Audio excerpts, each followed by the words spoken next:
వాలంటీర్లు అనాలి. ఎవరు పట్టించుకుంటారు వాళ్ళని? ఒకప్పుడు వాళ్లే దేవుళ్ళు. కరోనా టైంలో వాళ్ళు లేకపోతే ఎంతమంది చచ్చిపోయేవాళ్ళు తెలియదు.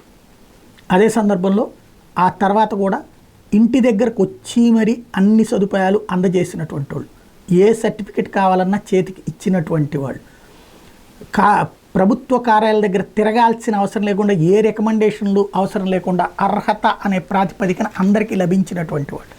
ఇప్పుడు అట్లాంటి వాళ్ళని వాళ్ళకి 5,000 కాదు 10,000 ఇస్తాం అని చెప్పి ఒకళ్ళు, లేదు వాళ్ళందరూ అమ్మాయిల్ని రవాణా చేస్తున్నారు ఇంకో పక్కన, ఇట్లాగా భిన్నమైనటువంటి వాదనలు వినిపించి ఫైనల్గా వాళ్ళందరినీ కొనసాగిస్తామని హామీ ఇచ్చి అధికారంలోకి వచ్చాక 7 నెలల్లో పక్కన పెట్టేస్తే ఇప్పుడు దాకా చూస్తూ కూర్చున్న వాళ్ళు ఇక ఉద్యమ బాట పడుతున్నారు. రేపటి నుంచి దశల వారీగా ఉద్యమం చేస్తారట. ముందేమో పంచాయతీ కార్యాలయాల దగ్గర సచివాలయ అడ్మిన్లకు వింత పత్రాలు ఇస్తారు. 3న జిల్లా కేంద్రంలో మోకాళ్ళ మీద కూర్చొని భిక్షాటం చేస్తారు. 4న Chandrababu deputy CM Pawan Kalyan back walk చేస్తారట. వాళ్ళ పేరుతో వాలంటీర్లు బ్యాక్ టు వాక్ పేరుతో వెనక్కి నడుస్తూ నిరసన కార్యక్రమాలు చేపడతారట. కానీ పట్టించుకునేవాడెవడు? ఇదే తెలియాల్సి ఉంది.